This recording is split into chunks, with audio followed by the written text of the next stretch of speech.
Hi, everybody. Yeah.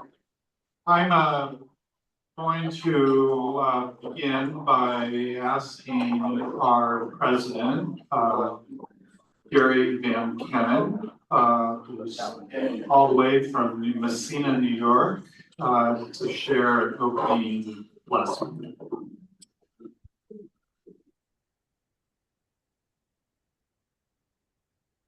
Yeah. They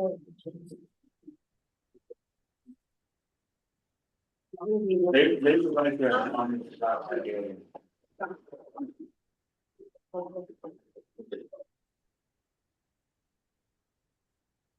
So welcome, and please join me in a prayer. Lord God, we give thanks that you have called us together, that you have brought us into one accord.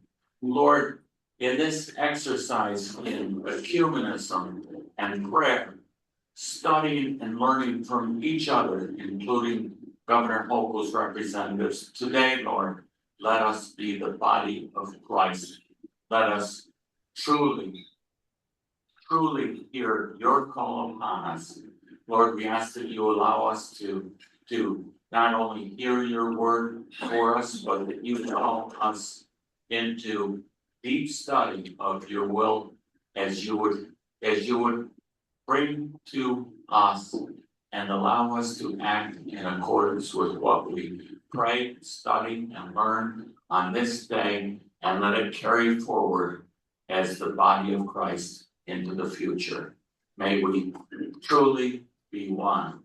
Amen. Amen.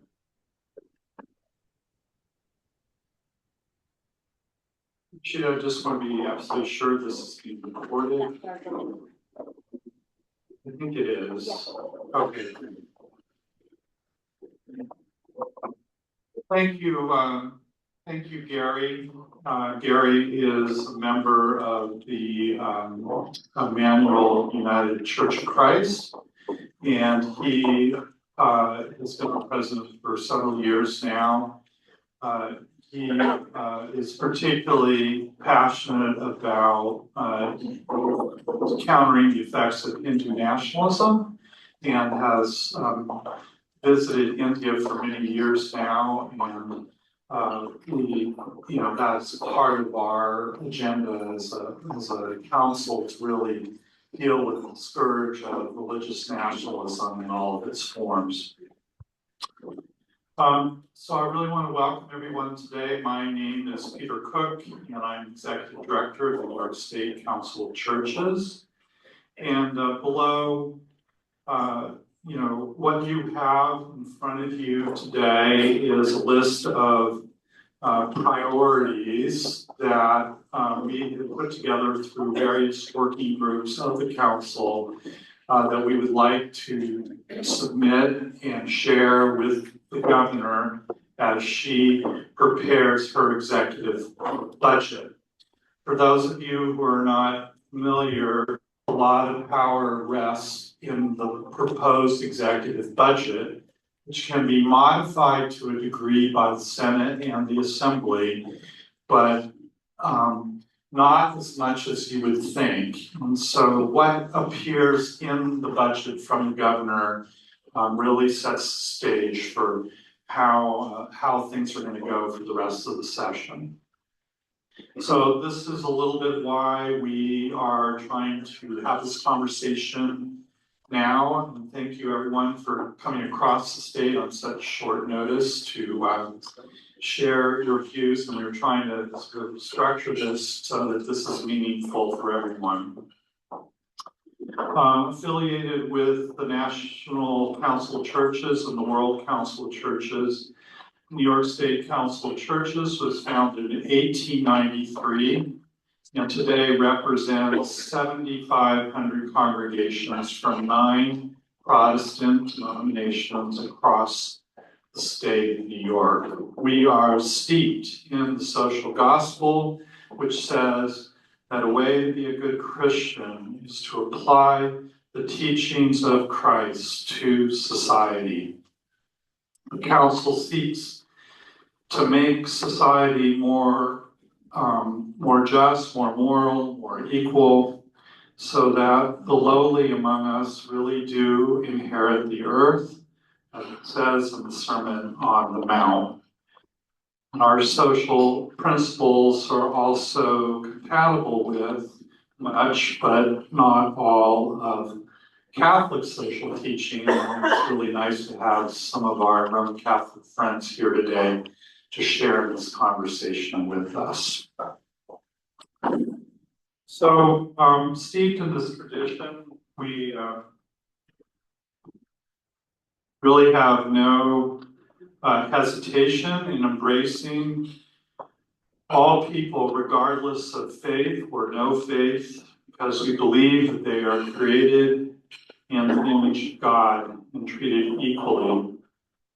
And if this is true, we believe that we should love the Lord our God with all our heart, mind, and soul, and to love our neighbors as ourselves. And that really means loving our neighbors in the United States, all of our neighbors, and throughout the world. And we show our love for our neighbors with the embrace of Matthew 25, where we read, "Come, you that are blessed by my Father, inherit the kingdom prepared for you from the foundation of the world. For I was hungry, and you gave me food. I was thirsty, and you gave me something to drink. I was a stranger, and you welcomed me. I was naked, and you gave me clothing. I was sick, and you took care of me. I was in prison, and you visited me." What I just said to you is kind of our North Star. And it's what we adhere to regardless, as we speak to people of all political parties. We are not the Democrat Party or the Republican Party at prayer, although we pray for both of those parties, but we call balls and strikes as we see them with anybody who's in office that's really based on advocating for the most vulnerable among us. So today, as we share these asks with the governor, we want to really thank our friends from the governor's office, from the faith-based office of governor, and it's headed by the Reverend Cara Washington, who you will hear from shortly, and her team. But we are looking here for some guidance. We're trying to figure out, as mainline congregations, denominations, how we can be in a constructive back and forth dialogue directly with the governor, not just once a year, but throughout the year. So we're going to be asking about how we do that. So we're trying to sort of figure that out. But it's our hope that at least once a year, we're going to have this gathering where we're going to do something similar to what we're going to do here today. But we're going to try to give you a little more notice next time. But here we go. You guys are champs to show up on short notice. I guess the final thing that I would just say is that as we live into the promise that all are created in the image of God and must be treated equally, while not everyone in this room and our denomination shares this view, that we really applaud the passage of Proposition 1, which we think is more than necessary as we are about to witness an incredible assault on the rights of all kinds of people, whether that's women, immigrants, the elderly, people who are LGBTQ, the transgender community, who is particularly vulnerable right now, It's really a remarkable document, and we thank the governor for backing that document, backing that amendment, and to the state of New York for passing it. Before we go into our specific social principle asks, budget priorities, I would now like to invite three of our judicatory executives to share with us here a few words. And it's really a license to all of you to say whatever you want, as if the governor were standing right here. So I'd like to start with this Bishop Dede. Would you start?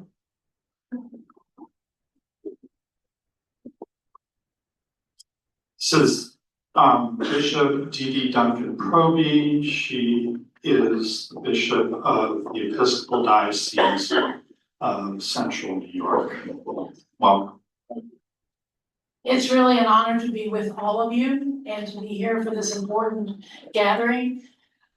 I know, excuse me, in your constituencies like in mine, there are people who are refugees, immigrants from other countries, and people who are looking for safe homing. And we have a great concern in the Diocese of Central New York about their well-being. So we've begun to do de-escalation training and also advocacy training for the purpose of kind of having a phone line for people to call. I don't know if this is why you wanted me to talk. I was getting tea, so bear with me. I may have missed the memo, but I will say it's really important to me as a person who's, I have a child who's a person of color, and to talk about documentation and legal rights, and to be advocates for building community among people, and recognize that right now there's this tremendous amount of fear. And I think us coming together is a bold statement of hope and of commitment to Jesus Christ and our love of one another, that working together we can make a world that is safer and more humane. And so it's a great honor to be with you. And I'm hopeful that out of this work, we can be advocates for the least among us and advocates for the gospel. So thank you. Thanks, Bishop Dede. All right, the next person, Bishop Hector Lopez. Thanks. He's the resident bishop for Upper New York Conference of the United Methodist Church, and also the bishop for Slice, Pennsylvania too, right? So you've got a big job. Thanks for being here. Thank you, Peter. Well, siblings, it is truly a joy to be amongst you today. Again, my name is Hector Burgos Nunez, and I am resident bishop for the Upper New York and Susquehanna conferences in the United Methodist Church vibrant network of 1,600 churches in upstate New York and central Pennsylvania. Also, not here with me today, Bishop Tom Bickerton, Bishop of the New York Annual Conference, which adds about 600 more fellowship into our network. Today, it brings me great joy to be amongst you, engaging the larger Christian community here in New York and other people of faith and goodwill as we come together to witness to our shared gospel values, and also to find places of commonality where we can partner to affect change, positive change in our communities. As United Methodists, we are focused on living the gospel and being God's love with our neighbors in all places, in all circumstances, no matter the consequences. So I am joyful and thankful for our partnership. Just like it was just mentioned in this season, that we are faced with new social political realities. As United Methodists, we are starting to put a lot of focus and energy in the most vulnerable amongst us, not only within our fellowship, but within our communities. We are also gearing up to offer support and solidarity with the migrant community and also those that are going to be most impacted by some of the proposed policies by the new federal administration. So my hope for our time together in this new connection with the governor's office is not just for us to say what is important to us, to her, from a gospel imperative.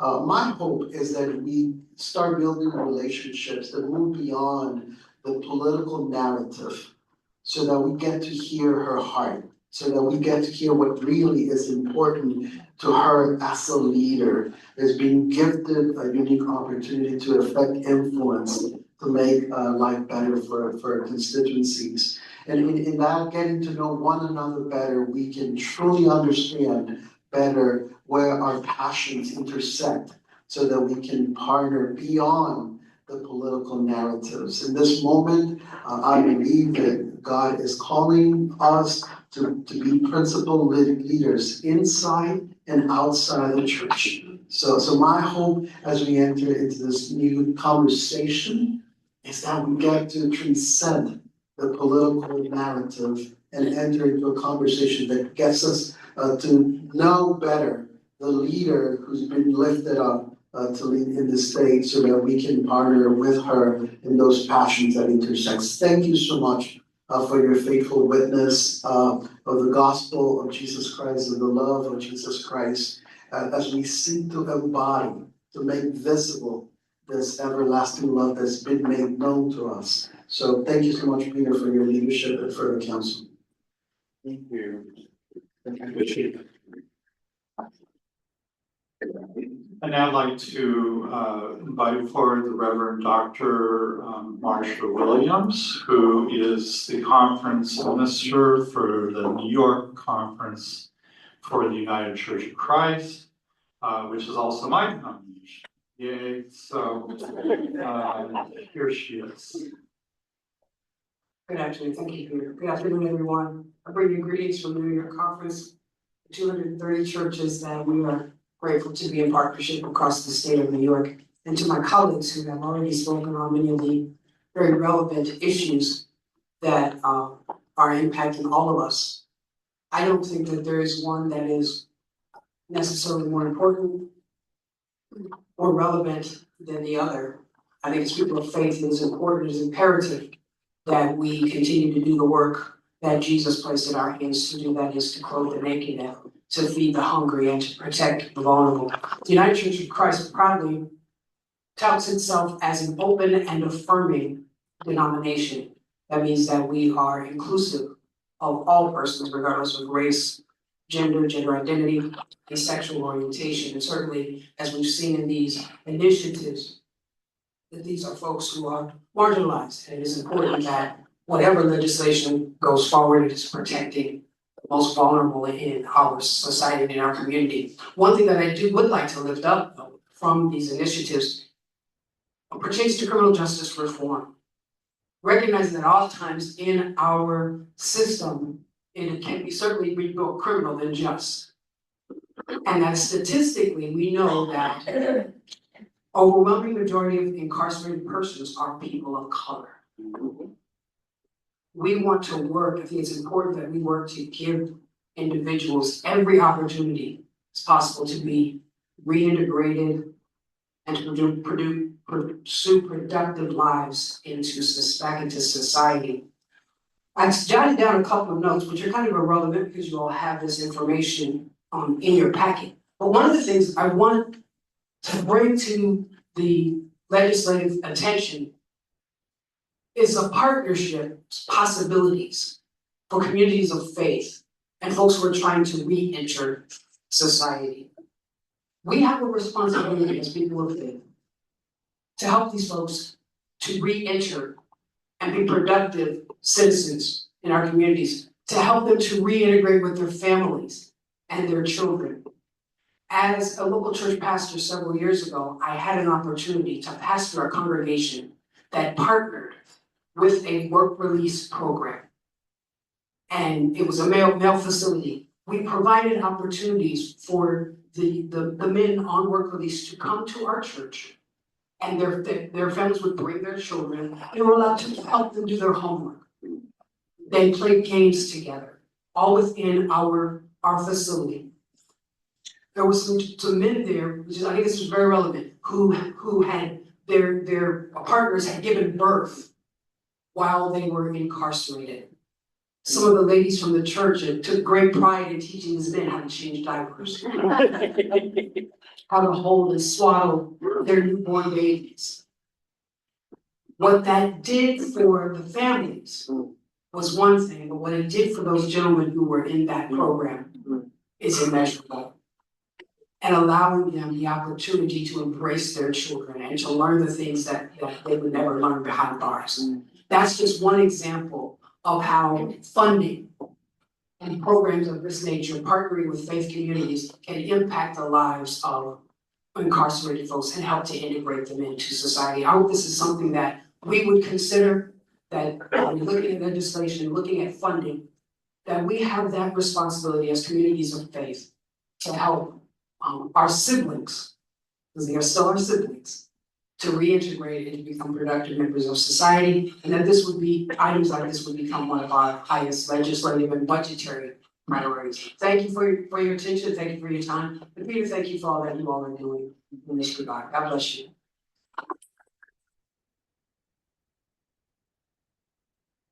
I'd like to invite one more judicatory leader, Sandana Ashley, who is the transitional leader for the Northeast Synod of the United Presbyterian Church USA, which covers 8 states. So thanks for making some time to be here. Greetings in the name of our Lord and Savior Jesus Christ. It is so good to be with you and have the opportunity to join me today. Peter has been with us and has come to many of our Synod assemblies, and we are very thankful for your ministry and for the ministry of the Council of Churches. It's a pleasure to be here, and I'm very thankful for our representative, Rob Trawick, who is an active part of your leadership and the New York Council of Churches. As has been said, my region is from New Jersey to Maine. And so I have not had the opportunity to be a part of this particular work, but I'm looking forward to being a part of what we can do. As has already been discussed, we are all thinking about the post-election issues around immigration, around vulnerable families and vulnerable people. Our Synod is committed to working with coalitions that are already doing work, learning from what people are already doing, and finding a way to join in and to participate around advocacy and justice. In addition, we are looking at affordable housing. And many of our congregations in the cities, as well in our rural areas, have buildings that are much, much larger than what they need today. And being able to repurpose those buildings and to use them for affordable housing is something that we have great interest in. So housing justice is also of interest of mine.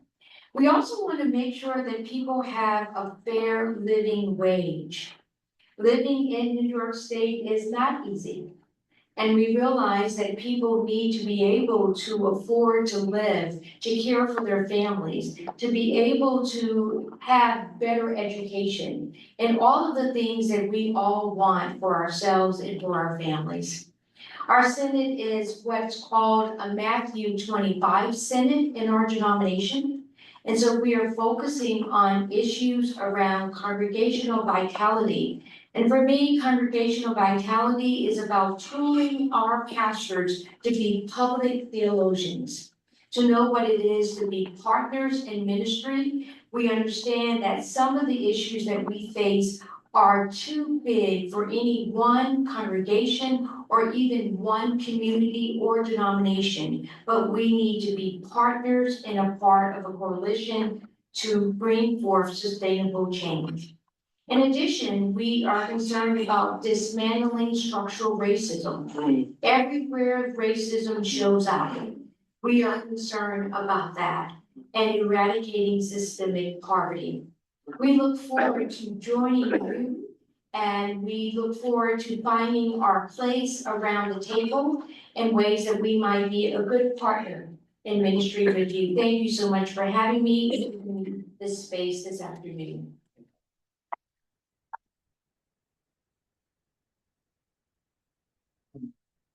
Thank you very much. Just two quick notes.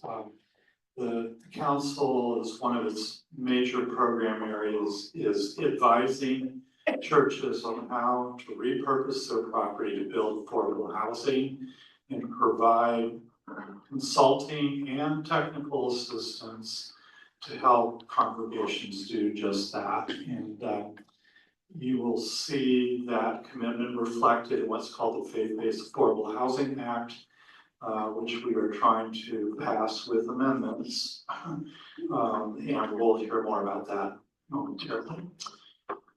All right, I just want to acknowledge there'll be time for other judicatory executives who are here to share. But I wanted to at least acknowledge the ones who are here, Reverend Jim Kelsey, who is with the American Baptists of New York. Thank you. Rob Trawick, who's head of the Presbytery of Albany. Where are you, Rob? Yay, okay, thank you. Amani O'Lear, who is from the ELCA Church, upstate New York, and is here on behalf of Bishop Lee Miller as his partner in crime, maybe, that would be the way to put it, who's here with us today. So thank you. And I don't know if I don't want to forget anyone. I don't think I did. I think that I just want to acknowledge all of you. All right. So the next thing we're going to do is we're going to top line these priorities. And then from there, we are going to invite some responses from the governor's office. That should bring us to around 2 o'clock, and then we will have about 45 minutes for free-flowing conversation. And anything's fair game here, and want to leave as much space as possible for that conversation, okay? So I would first like to invite forward Sister Catherine Darcy, who is with the New York State Council Churches Environmental Working Group.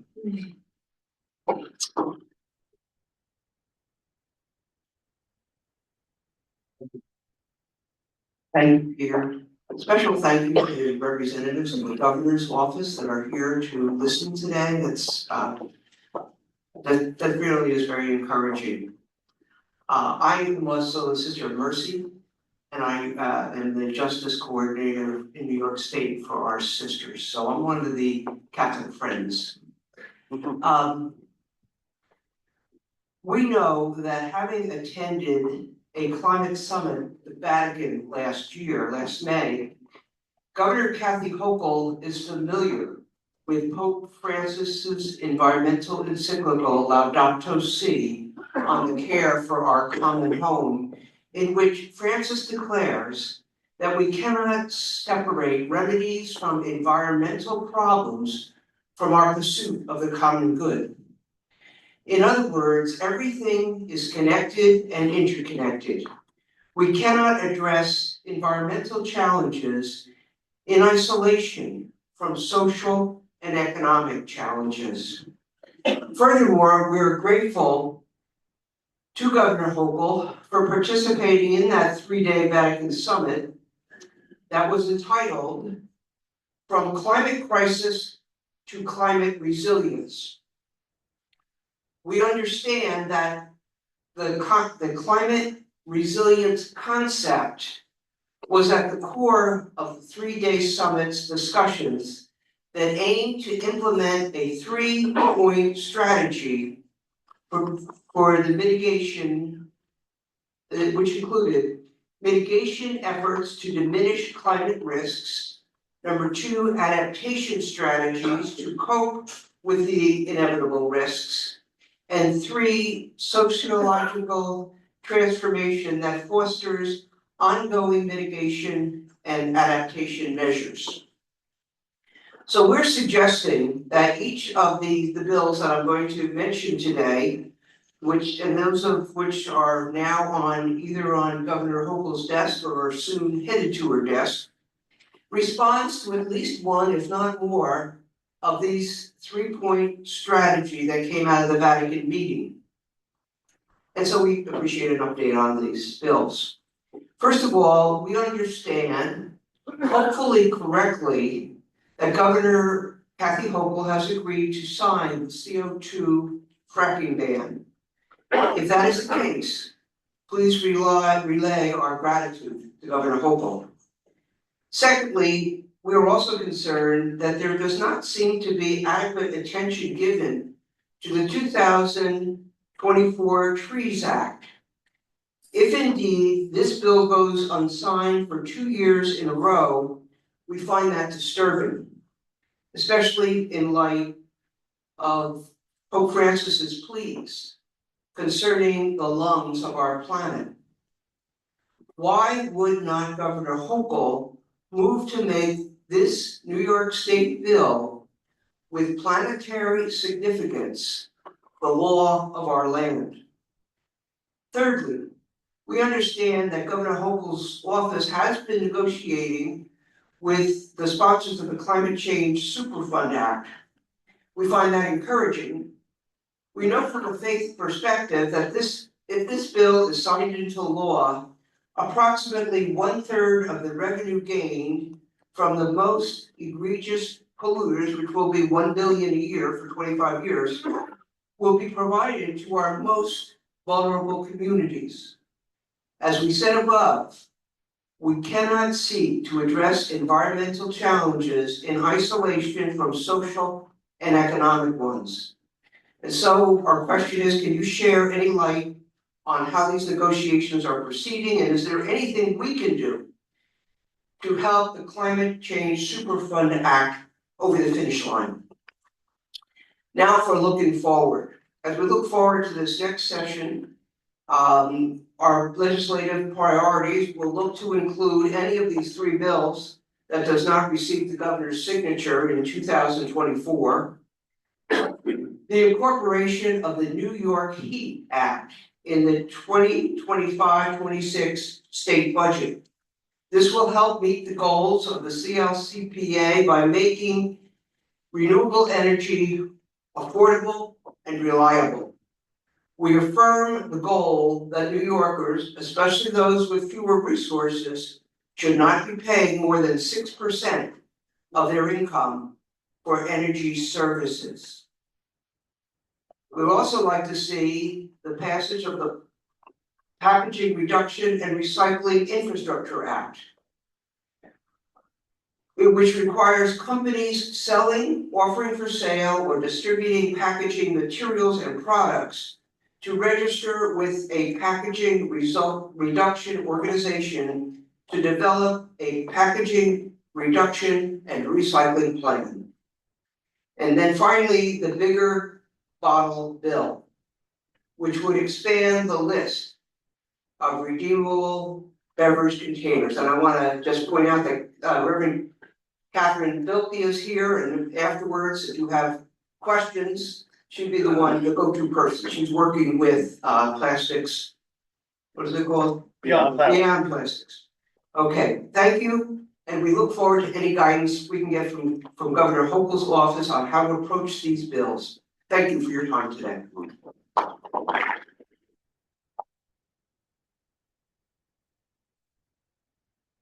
I'd like now welcome forward Paul Fleck, who is the chair of our immigration working group and is also with JFON. You're gonna have to explain that again, what that is. So immigration's big for us. We're all scared to death of what is to come. And we are really trying to live into the promise of how it is that we boldly welcome the stranger in our midst and help them to fully integrate into our common life in New York. So thank you. Thank you, Peter. Yeah, I'm the executive director of what has become, is rebranded as Immigration Law and Justice New York, which is an immigration and legal services ministry of the United Methodist Church. I'd like to start out by asking a question of all of you. Have you ever been heckled at a press conference? I think Peter can say so, and Brendan can say so, Brendan Brink can say so, and a few others in the room. Because last year we were talking about a covenant for newest New Yorkers and the need for our elected officials to step up and treat the immigrant among us as the citizen in our midst. And we were talking about the different provisions of that covenant, and someone cried out in the audience, "What about my community? What about my community?" And it made me realize, and I think it was wonderful that these folks engaged the individual afterwards and said, you know, it's not either or, it's a both and, because everyone should be entitled to these types of services of housing and medical care and food security, all of those things. Everyone deserves to have those too. And so I'd like to start out by noting that and noting that we need to devote greater resources to some of the most needy individuals in our communities, those being the immigrants as well. We'd like the Hochul administration to recognize and the importance, especially in light of the Trump administration's voicing that they'll roll back the sanctuary spaces memo, the importance of New York for all, that would allow our government to say, our state government to say, we're not going to cooperate with ICE officials in rounding up some of our newest New Yorkers and engaging in mass deportations. We'd like to see the Access to Representation Act passed. I think there's a lot of assumption that people who are in immigration deportation proceedings are entitled to counsel. They aren't, and they should be.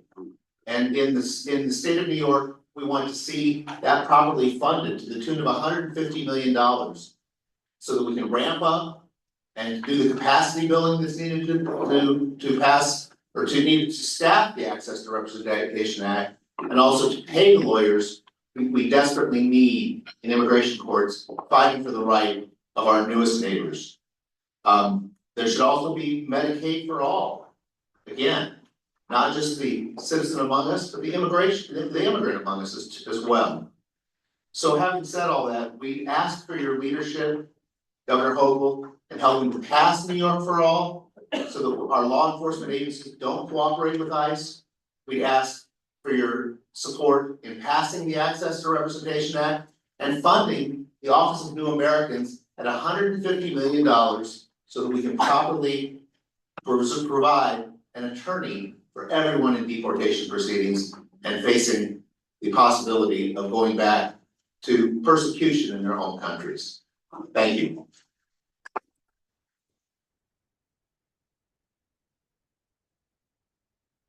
Thanks, Paul. One other thing I just want to emphasize in this ask is that north of $2 billion was allocated in the state budget to welcome our newest New Yorkers. Only 25 million of that went to upstate communities called the MRAP program. And it's our understanding that, there will be less money proposed from the state for this coming budget, which we, of course, are not happy about, but we also want a higher percentage of those dollars to go to fund upstate communities who are really doing the frontline work to welcome our newest neighbors into our communities across the state. This is not just New York City. New York City is a part of New York State, and we are all in this together. So we really need some leadership from the governor's office around this funding matter. Next, I'd like to invite the Reverend Jim Ketchum forward for highlighting our criminal justice ask and also needs for our chaplains. Thanks. Good afternoon. Hi there. Hi there. Speaking of retired chaplains. My name is Jim Ketchum and I am a retired American Baptist pastor. My role on the council is to head up the Criminal Justice Reform Working Group. And also earlier this year began working with coordinating the certification process for people who wish to become Protestant chaplains in New York's prison system. More about that later. So basic principles. As mentioned here in your handout, we have all experienced God as merciful and forgiving. We know we are called to forgive as we have been forgiven. We know that transformation, redemption, and reconciliation are always possible through God's faithful love for all. And we know, based on the Bible and our own experience, God often chooses to work through people respectable society would not have picked first. And finally, we believe that no one should be punished for decade after decade, regardless of self-improvement, based on a bad decision they made on the worst day of their lives. In this spirit, we give thanks to the governor for signing the Less is More bill and the Clean Slate bills last year, which would help ease the highly technical, restrictive parole laws that often ended up with people back in prison for minor issues. And the Clean Slate would help people after a certain period of time to have their record wiped clean. And just at the end of November, the governor also signed a bill to require the returning of IDs when someone is released from prison. I can't believe we needed a law about that. This will greatly ease reintegration into the community. Our focuses for 2025 include fair and timely parole so that people are released on the basis of their improvement, not kept in prison on the basis of that one terrible decision they made. Elder parole, which will provide for a person 55 or older who has served at least 15 years of their sentence to get an interview with the Board of Parole to determine whether they should be released to community service, community supervision, or some other release. It doesn't require the parole board to release people, but it does require a hearing to happen. The percentage of incarcerated people in New York State prisons over age 55 has increased while the actual prison population has been going down. These older prisoners are the ones least likely to recommit crimes upon release, and they are getting more and more expensive as they age to care for in prison because of health complications and other issues. We'd also like to eliminate mandatory minimum sentences.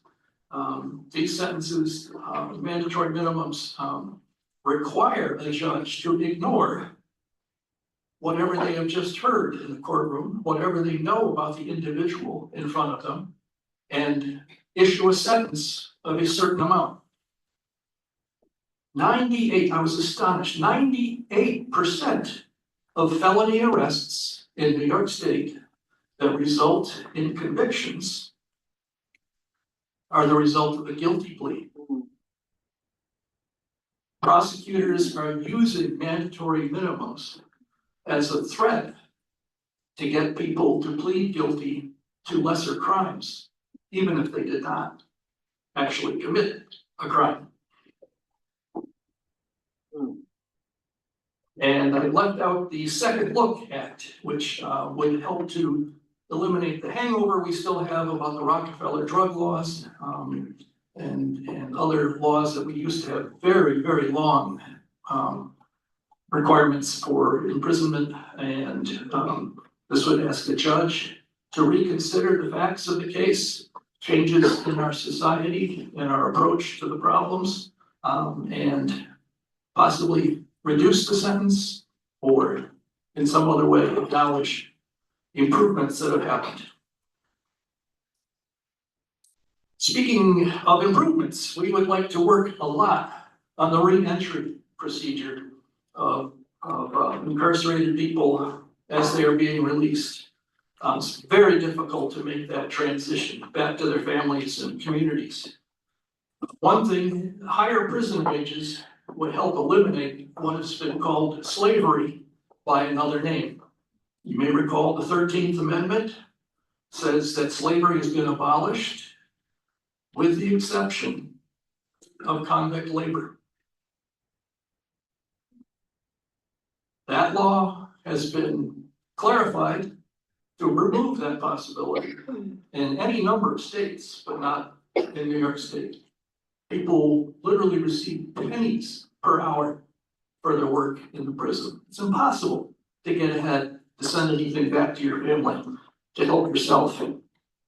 These would also, changes to the wages would also reduce the occurrence of extortion, bribery, and the entrance of contraband into prison. Occupational training needs to be improved. One example I learned about recently is that there are incarcerated people who have spent years, decades, some of them, helping to run the prison electrical system or the prison plumbing system. They know those systems inside and out. They are relied on to solve problems and keep things going.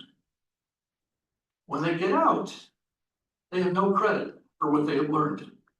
They all have to take a very difficult, expensive test to get certified as an electrician or a plumber. There ought to be ways we can help them study for that test, perhaps even take that test as they approach re-entry. And finally, the New York State Council of Churches is seeking funding from private sources to build relationships between faith communities and those individuals nearing release. We applaud the pilot project that has begun in Albany County and will continue to seek ways to bring the wealth of re-entry experience that some congregations already have to additional congregations across the state. And now chaplains, my other hat. Standing with me here is Chuck Smith, the head of the Chaplains Association for New York State, Protestant Chaplains Association for New York State. Commission on Ministry for Chaplains. Yep. There you go. What? As you all know, chaplains play a key role in spiritual and personal growth for people who are institutionalized. We are very concerned that the Office of Mental Health seems to be going exclusively to the hiring of per diem chaplains, which leaves them with no benefits and not enough money to really make the job worth it. And it also means there's almost no chance to build a real relationship between the chaplain and incarcerated people. We also have constant needs for more chaplains to come through the system. And do you want to talk about that? Delighted. Well, one of the things that we need to be reminded of is that there are only a few things that Jesus said about doing something very specific. And one of the very specific things that Jesus said was to visit the prisoner. And our Lord himself was a prisoner as well. So one thing that the state of New York can certainly be applauded for is having one of the best chaplaincy programs for the incarcerated in the nation. And the Council of Churches helps to facilitate supplying chaplains, Protestant chaplains. And it just so happens that the largest faith group in the New York State prisons are Protestant Christians. So I applaud the state for their support of chaplains for the state prisons, but as Jim mentioned, it's sorely lacking in some of the other agencies that are starting to contract out for chaplaincy services. To be a chaplain, it's very you just contact Jim and he will give you the application, and the minimum requirement is to have some master's degree, MDiv or the equivalent, something called CPE, clinical pastoral education, 1 unit of that, and 3 or 4, maybe 5 years of pastoral ministry. But all these things are simply guidelines, and we try to be flexible. If there's an equivalent for those things, we want to certify those men and women to become chaplains at New York State correctional facilities. And presently, if there's one thing that we as Christians don't, we say that we repent of sin. And one sin that I need to repent of is our lack of ability to supply chaplains for these facilities. One, there are 7 positions open right now, and I implore all of our leadership here to put the word out in the churches that there is a need for chaplains, and these are good paying jobs. You can raise a family on these jobs, you can buy a house on these jobs, and you can serve the most vulnerable of God's children. Amen.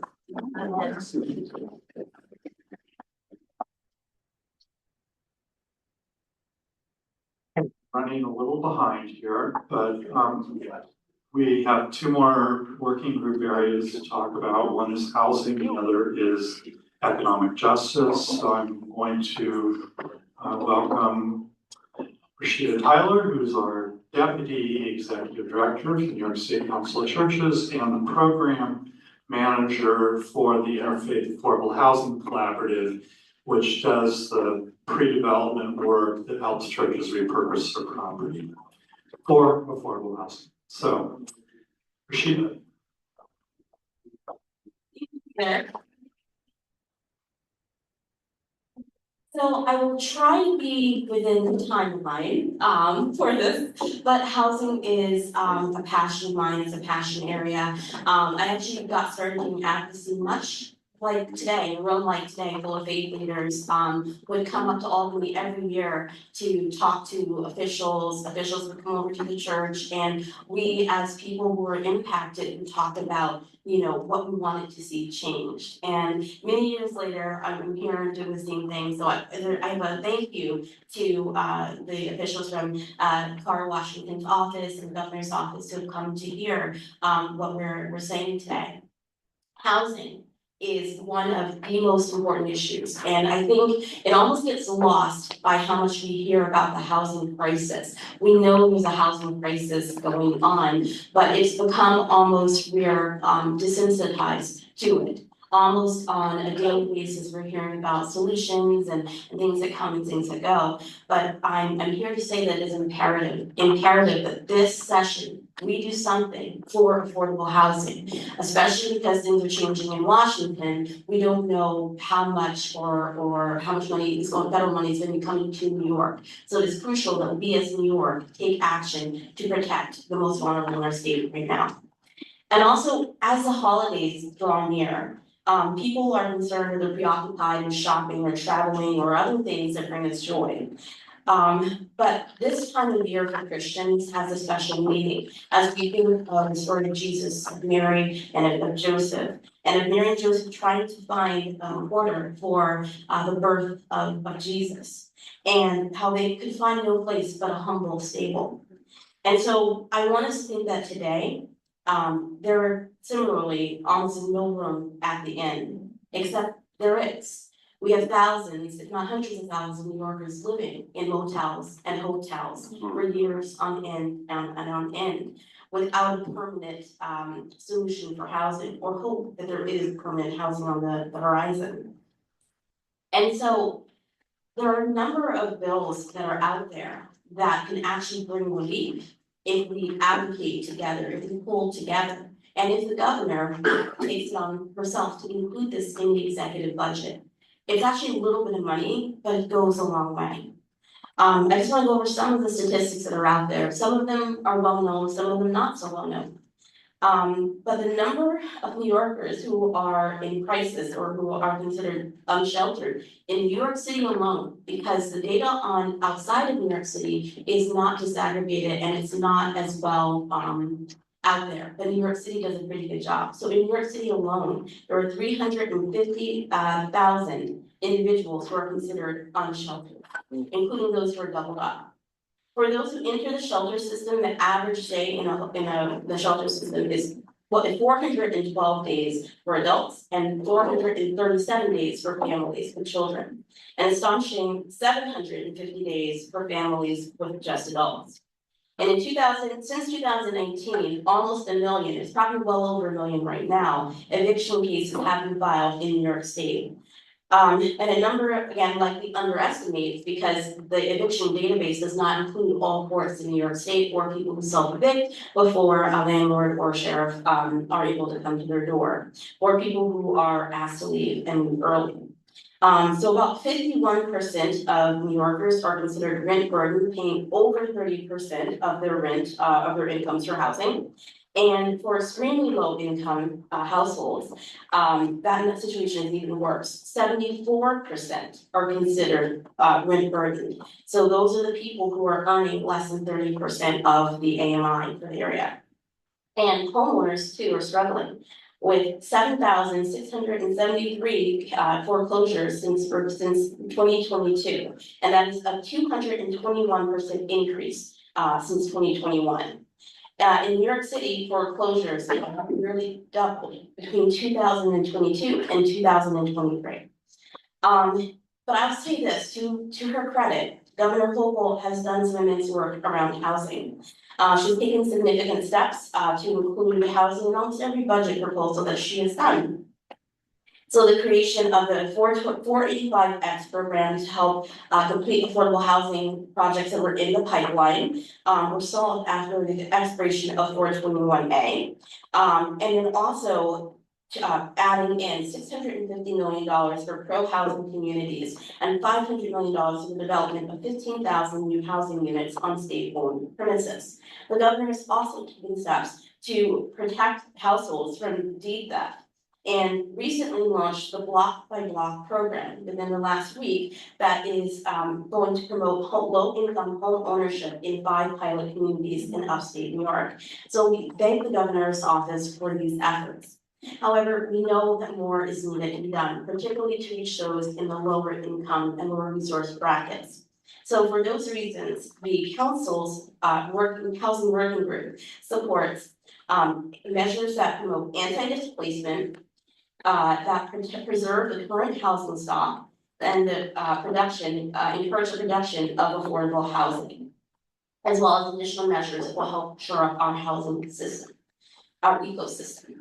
So the first program we support for anti-displacement is the Housing Access Voucher Program. This program acts like a Section 8 voucher where you have a family that meets income qualifications and they get a state voucher that allows them to only pay 30% of their incomes to their rent.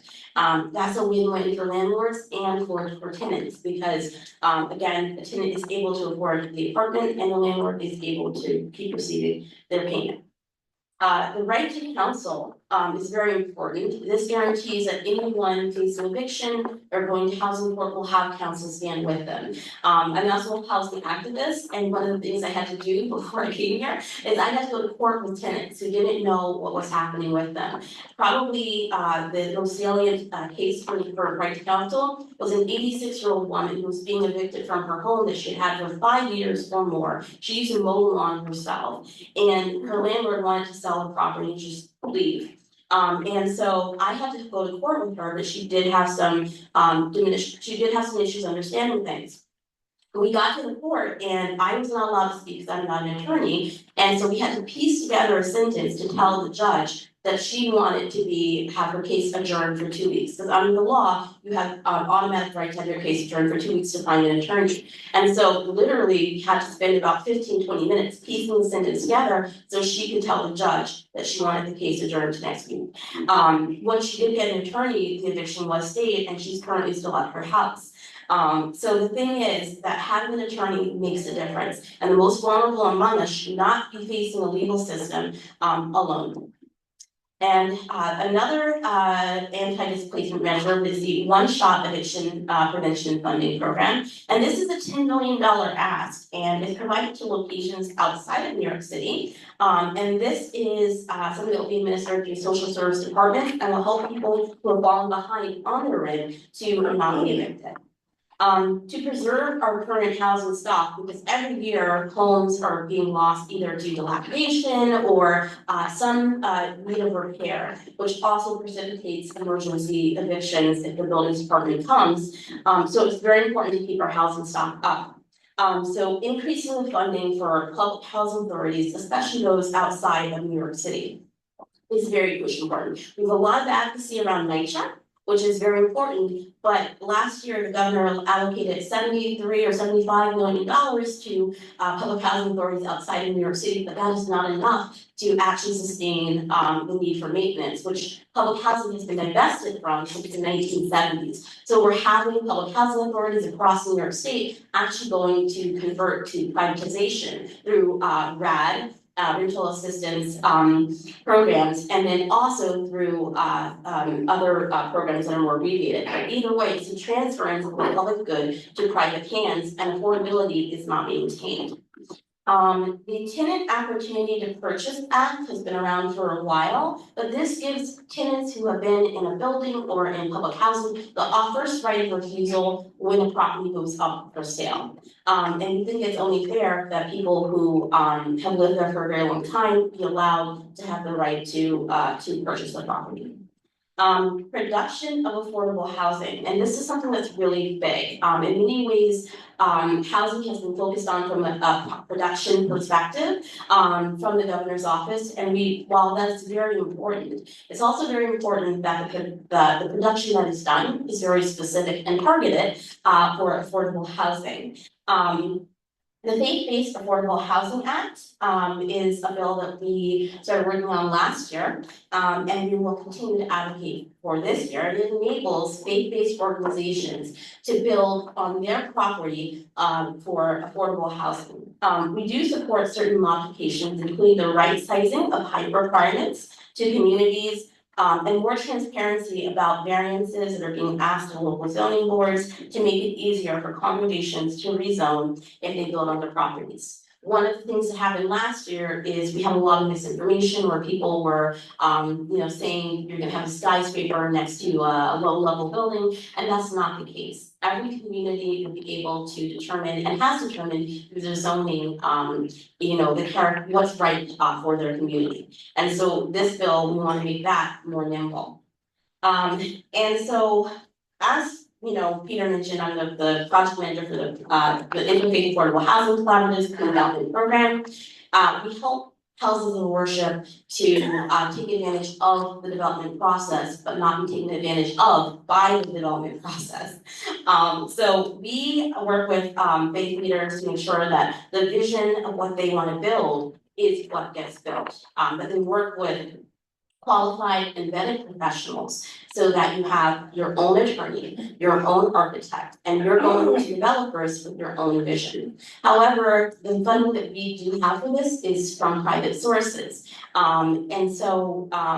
We are not the only organization out there that does pre-development, but to have churches participate and be a solution or a partner in helping to end the housing crisis, they need to be not only educated, but need to feel that they're not going to be taken advantage of. And so programs like ours help to do that. And so we're asking or requesting for funding for pre-development programs like ours to help churches, synagogues, mosques, religious organizations to feel comfortable participating in the development process.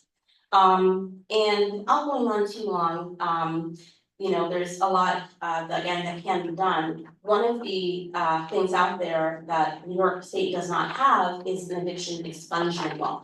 So as I said, there's almost 1 million cases of evictions have been filed since 2019.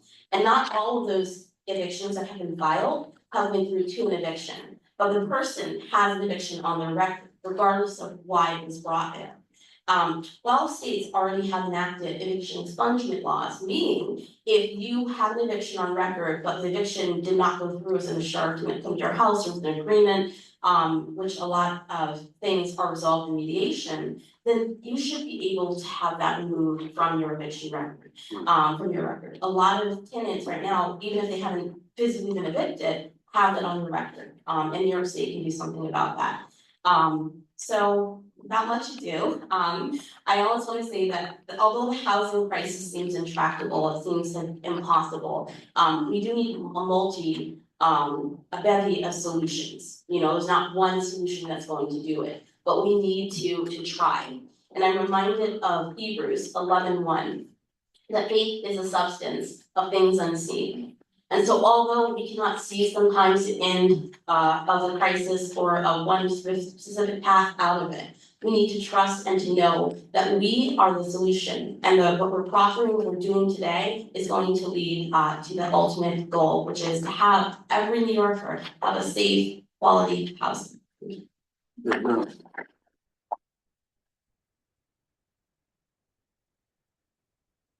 So, the final report I'm supposed to give, and that is, I'm chairing the Economic Justice Working Group for the council, and I'm going to really refer you to our ask, or we lay that out very specifically, but I'm just reminded as we go to the fourth Sunday Advent, we embrace the Magnificat, right? Where Mary seeks to bring the mighty down from their thrones and lift up the lowly. And in the state of New York, we have the worst wealth inequality of any state in the nation. We have the mighty on their thrones who are billionaires, who are making extraordinary amounts of money, in part facilitated by the Tax Cut and Jobs Act of 2017. While we see increasing tax burdens on low and moderate income people, including exorbitant property taxes, where they are paying a higher percentage of their income on taxes than the very wealthy. So we need leadership from the governor's office to ask those at the top to pay a little bit more, to extend and expand the income tax surcharge at the top. We also need to get very smart about how we invest our economic development dollars, which right now is about $10 billion in available tax breaks for industrial development area groups, which basically try to do economic vitality through tax breaks, which is one of the most expensive and effective ways in which we can invest money in the economy. We think it's better to massively scale back IDAs and instead to invest our money in the social safety net, childcare, housing, healthcare, a bottom-up, middle-out kind of economic approach as opposed to a neoliberal trickle-down kind of approach. So we've always held that position. We will hold that position forever. And we will continue to ask for equitable tax policy from this governor and this legislature. And finally, you will notice that we also work on religious freedom. As a council, we started something called the Religious Nationalisms Project, which basically critiques the propensity of governments to adopt a religion, Christianity, Hinduism, Buddhism, Islam, to favor and twist that religion to weaponize it against religious minorities and to take away human rights. This is contrary to our understanding of what it means to see people all created in the image of God and to have equal rights. And in that spirit, for instance, we are very critical of the current occupation, which is taking place in Gaza. And you will see a statement from one of our board members in that regard. But these positions are not anti-Semitic. They are steeped in the best Jewish traditions to call on the Israeli government to engage in an immediate ceasefire. So that's it. It's a lot. So I now wanted to invite Cara Washington forward and her team to give us some remarks and offer any reactions, and then we will open it up for questions. We'll take this right up to 3, so we'll get as much as we can in here. Okay, so go ahead.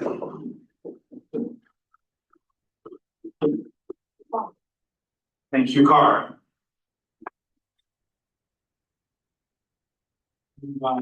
Governor, with sense of regret, she's over there counting votes for the Electoral College in the Senate chamber right now. We wish she was here, but we trust she's hearing our voice. Thank you so much for the invitation to come and to share with you the New York State Council of Churches. We are grateful to Reverend Cook. Can we all just give Reverend Cook a hand? We are indeed grateful. It is my joy and privilege to be able to share with you all on today. My name is Cara Washington, and I am the Director of Faith and Non-for-Profit Development Services for the state of New York. Our office was reimagined last year, November 2023. And it was Governor Hochul's hope and desire to embolden, enlighten, encourage, but more importantly, to hear from every faith community. In the commissioning of our office, it was to go to every faith tradition, but not just every faith tradition, but every single county in the state of New York. And our office has been to all 62 counties to engage with our faith-based leaders, to really hear your concerns, to really hear your hopes, your dreams, and your desires. And when Reverend Cook came to me last year, it was, you really need to come and talk to the New York State Council of Churches. And he said, you need to get this on your calendar, you need to make this happen. And when Reverend Cook calls, I'm gonna come, I'm gonna show up. To hear your concerns, to hear your voices. And today, as I was able to sit and to hear, but not only also just hear, but also read the concerns of the faith-based community in this particular room, I'm indeed grateful for, number one, during this Advent season, hearing the possibility of hope. In looking at our state as faith-based leaders, you did not count us out, but you found ways to see in which the governor was already engaging in some of these practices, some of these principles, some of these important legislative moments. And you found hope that what she had done was great and ways in a pathway which she could move forward.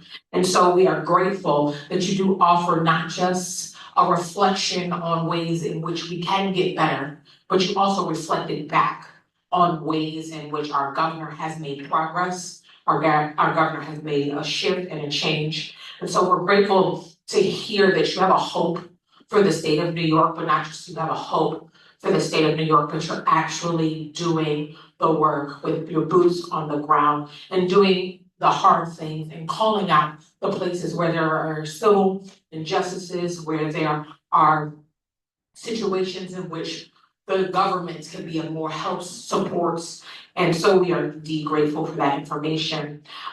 What I did here was not just listen, but took avid notes during our tours in our 62 counties.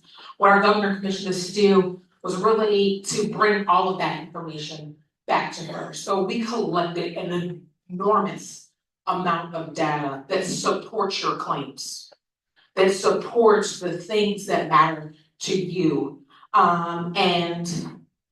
Based on what you have said, particularly beginning with Bishop Duncan and the refugees, this is something that I sit in meetings with our Secretary of State about, because since the election, this has been a primary concern to our governor, to our Secretary of State, to the Office of New Americans. We are trying to see exactly where we stand, what we can do, what we're going to be able to have the capacity to do, and ways in which we can partner with our faith-based communities to be able to help, to be able to support. One thing we have come to learn, and we know to be true from an array of data, is that when people from other countries come to the United States, primarily the first place they go is to their place of faith.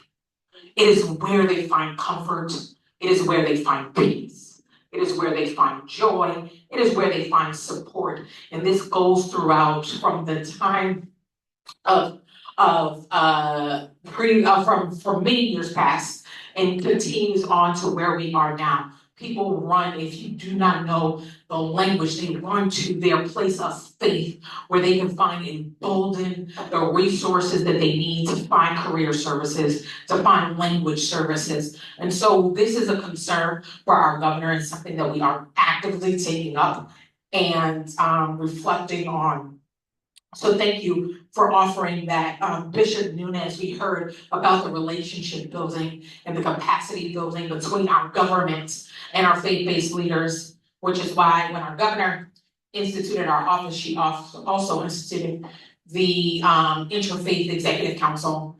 And what that council does is really have meetings so we can hear these on a continual basis. You know, it's great to hear it in moments now when we're preparing for our budget, when we're preparing for the state of the state and our proposals, but we want to hear your voices all the time because you know what's happening in your community. You know the work that is needed in your respective areas, and there are times where we may not be able to get there, but simply to hear your voice, we're able to act, we're able to respond. And so they meet quarterly. You're welcome to come on, to join them, to hear from them. What we did was the executive council is comprised of approximately 20 or so persons. Dr. Brooks is a part of our executive council. Our president, Reverend A.R. Bernard, who is was trying to get over here from the chamber. What happens is we have also instituted over 62 liaisons for every single county. Every county is different. every constituency is different. And so we understand that to be able to hear our rural voices, our city voices, our suburban voices, we need liaisons for every single county. Otherwise, we're never gonna get the information. We're never gonna have what we need to move forward. And so if you're interested in doing that, being on our council, coming to our meetings, you can see Chloe Andrade, she's in the back. That's one of our program managers from our office. And we'll be happy to connect you and to be in relationship with you. We are thankful for hearing about, of course, from Rashida, our housing information, our housing crisis. This has definitely been a concern for our governor and something that has been brought up in every single proposal as we try to make waves and progress. What I can say to you is when I do not know the answer, I'm quick to say I'm gonna go find out the answer. And what I have learned from our governor is that our governor is a governor who listens, a governor who hears. I do regularly meet with our governor, and I will take your proposals to our governor so that her legislative team can hear the active voices that are in this room to know what is important to your heart. But also what I have watched and witnessed from our governor is that when she hears, she actively responds. And when I took this job, I will share with you, I was very advocate to say, hey, first and foremost, I'm a person of faith. Before you want to hire me, you should know I am firmly a believer. You should know this about me. And if I feel that anything compromises my faith in the Christ that I serve, I will walk away. And I was very bold and I was like, I'm definitely not getting this job. I was like, she is definitely not hiring me. But she took the risk to hire me anyway, knowing that my moral convictions, my faith convictions stand before anything else that I do. And so I stand with our governor in knowing that she is committed to making active change for all New Yorkers, to building equity, inclusion.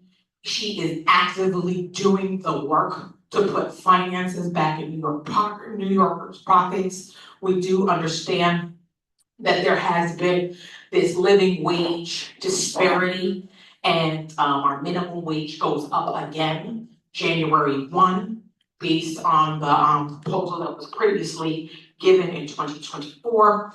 And we are grateful for what she does there, for the tax break initiative that she launched last week to put finances back into New Yorkers' pockets, for the housing, affordability housing project that she launched earlier last month. I actively believe that she is faithfully doing the work, and to hear your concerns, I believe that she will indeed take them truly to heart and respond accordingly. So thank you for sharing all your thoughts.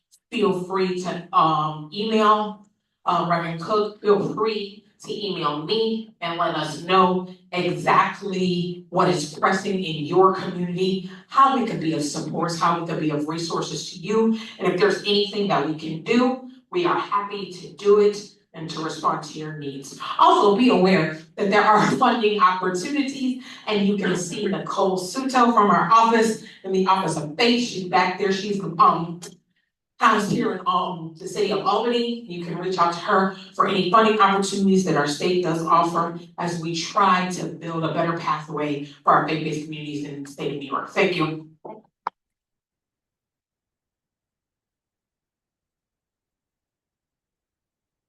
All right, we're gonna take 45 minutes. We're gonna run this right up to 3.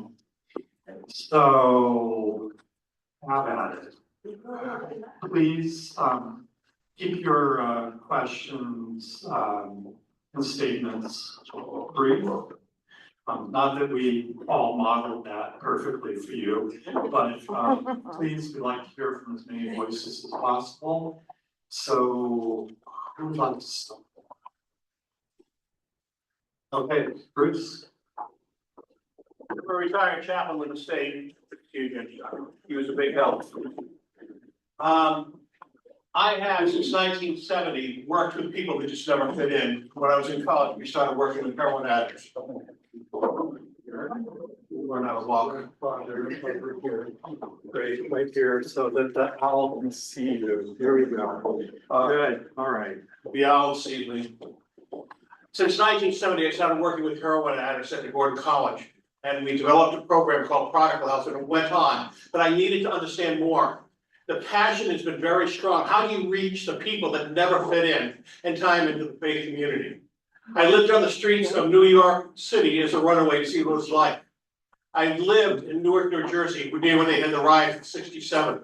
I worked in many different types of institutions. How do you reach them and work with the people that are there on the streets here and in overseas as well? That passion has grown deep, and now that I'm older, my 70s and retired, that burn is still there. My biggest thing is I've looked, this past year has been traumatic. Chuck has been a big help, Peter's been a big help. I've worked in interfaith. I have, since 2010, had a forum where we addressed issues to help bring together the faith community. And I became very distressed and disappointed because of materials that we found in the prison. And that is being addressed, but it was against Christians and Jews specifically. It was very much for violence, and that was being distributed to the inmates, and that was approved for the incarcerated individuals. I am here today just to learn and to see, because I am one of the 62. One of the 62 who had developed a network throughout Northeast New York of contacts, interfaith. And I have been very appreciative of the people that I could approach and talk to find the situation. And what I put down in writing to look at is, I believe as a person of God, you seek him first and say, show me truth.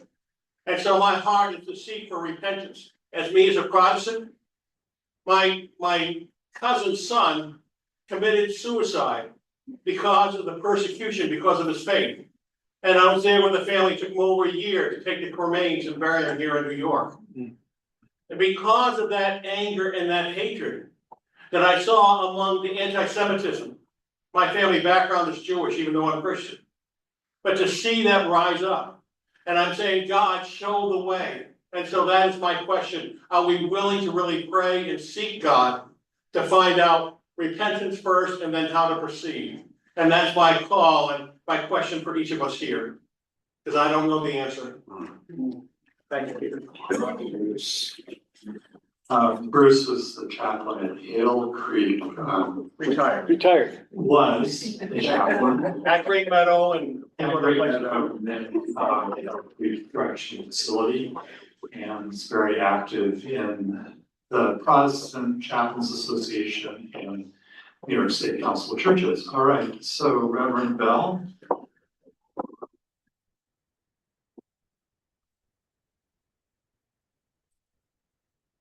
Good afternoon. I have to be careful when I walk behind someone that talks about New Jersey and riots, when I know that much of that had been protest. And so I'm always very concerned, particularly coming out of Rochester, where the protest movement had its origins in 84, of 64, instead of later on as many of the cities had experienced. But I'm here today to talk about, on the criminal justice side, perhaps an issue that we're facing in Buffalo. We have, for example, at our Church of Pregnant Mothers programs, and we deal with a lot of mortality, Black mortality issues as it relates to pregnant mothers. We have doulas, et cetera. And so I get in contact with a lot of the single mothers, for example, where mental illness seems to be a challenge and other struggles seem to be evident there. The reason I'm talking about this is because one of the things that seems to happen, I'm engaged in right now, I'm wrestling and I'm asking for help from the state of New York, because we have mothers that have children, and somehow the interactions with police are leaving these mothers in harm's way. Never mind our preamble. Never mind the 14th Amendment that ensures equal protection under law. And we're getting a lot of frustration because the police seem to be, and I've had these conversations with a couple of judges who say you're caught in the middle of a political rift right now between two ideologies. And so the police are backing off of doing anything, and they're blaming our governor for the legislation that had been written. And we need help. The two judges that I've spoken with said, well, the law is being misinterpreted. I've talked to a few pastors in Rochester, a number in Buffalo, and it seems to be wider spread than we think, particularly in Black and brown communities, that these mothers are being ignored, left to deal with an issue that no one else in America would ever have to deal with. And something needs to be done, at least to protect their basic human rights. And so I stand and plead that the state of New York and our governor's office would hear this plea, that it works for everyone. And so that's why I'm here today, as well as to listen to this great crowd. Thank you.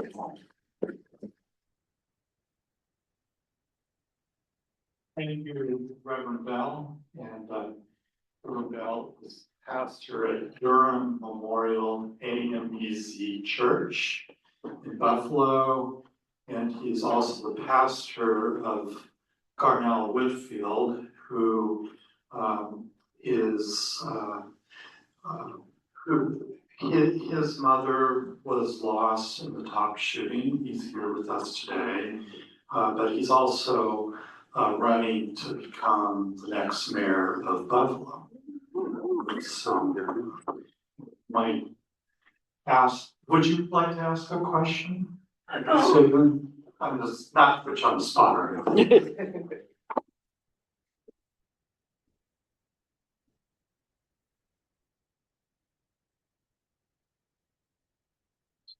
Well, thank you all for seeing me here today, allowing me to be here and participate in this meeting. It's been very interesting hearing the different concerns coming out of the faith community. I firmly believe that this community is a part of the solution, or can be a part of the solution in our communities going forward. I think that we may have acquiesced some of our leadership, some of our authority in years gone by within our community. And I'm very happy to see that we are recapturing that, that we're addressing the issues that are most pertinent to our residents and our communities. These social justice and racial justice and environmental justice issues are all the things that are going to make a difference in the lives of our residents and the lives of our parishioners. And I believe this is a way to bring people back into the faith community. So I thank you for this opportunity to be here and listen and learn. Thank you so much. Other question?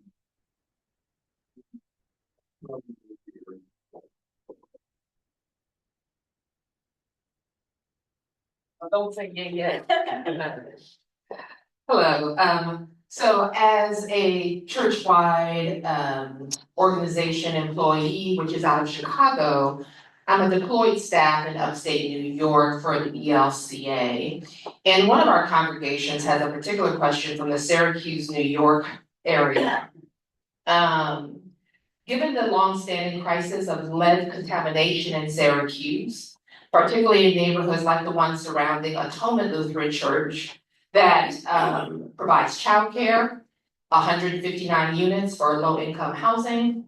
They are disproportionately impacted by unsafe housing. How does the administration plan to ensure that the proposed $40 million for lead prevention will directly address this community's urgent needs? And secondly, how will the state prioritize targeting the funding for high-risk zip codes in Syracuse, where the lead exposure levels are among the highest in the nation? That sounds like a direct question. Would you like to try? Cara?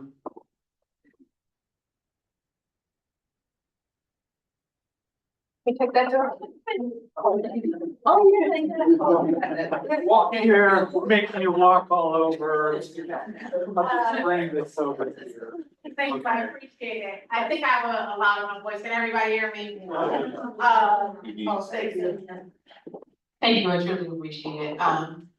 And I have the Atonement Lutheran Church, $40 million for lead, prevention. And how do we understand the lead contamination and its allocation of funding, correct? I wanna make sure that I'm hearing you appropriately, clearly, so that I can, adequately respond to getting you all of the information that is relevant to how that is going to work, how that's gonna be pertinent to the community. And what we will do is we will follow up with the respective agencies and offices and send you a wonderfully long email with all of the information so that you can know next steps forward and how to actually go about making sure that that gets to the atonement during church. All right, other questions? Yeah, go ahead. Hi, I'm Dr. Tricia Daly Bowles from the Long Island Council of Churches. I don't know if it's a question or a comment, but out on Long Island, and I'm sure where many of you all are from, as our sister Rashida did state, housing is in crisis. And we have seniors on Long Island paying $5,000 per month for a two-bedroom, 1,000 square foot apartment. Is there anything that the governor's office can do to help subsidize this? I'm going to, hold that question. I'm going to have two more people ask questions and then we'll let Cars respond. Okay.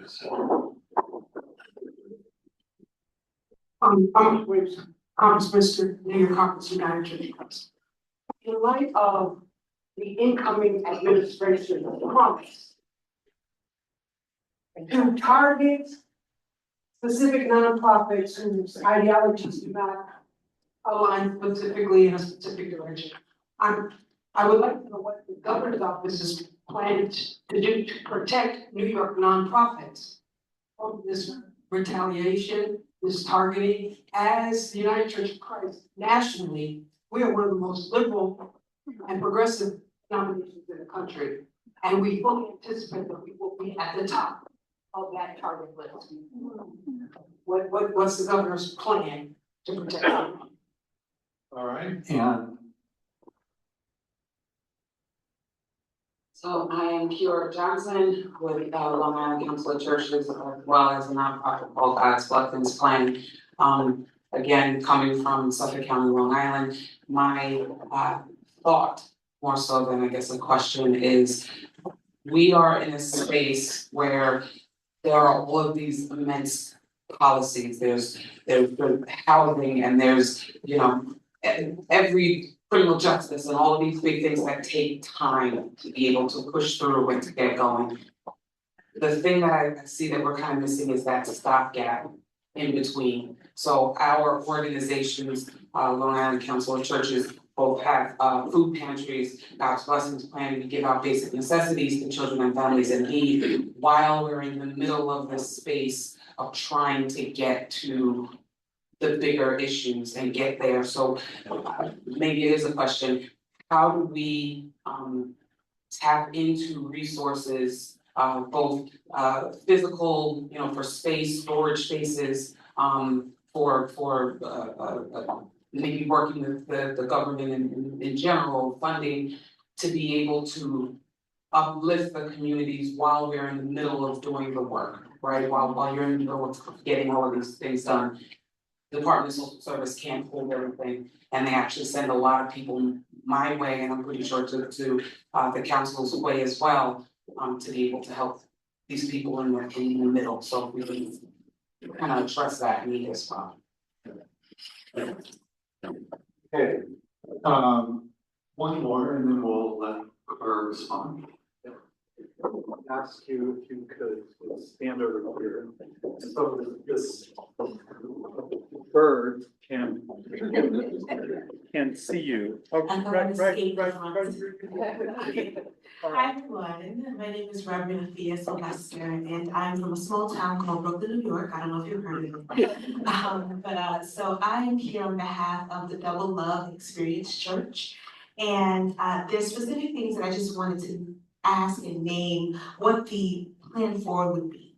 So one of those things is on behalf of the church, we'd love to hear more about the funding for SUNY Downstate, which is a really integral hospital and part of our community. And so we'd like to know where that stands. We'd also like to hear more about concrete steps in the plan for the New York State Reparations Task Force, as well as the New York Health Act.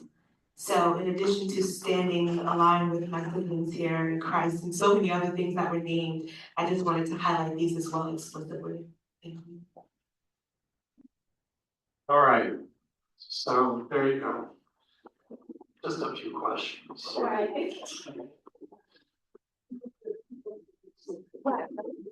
Thank you so much, and I do have to take avid notes of what you're saying, and please tell Reverend Gabby and Reverend Andrew I said hello.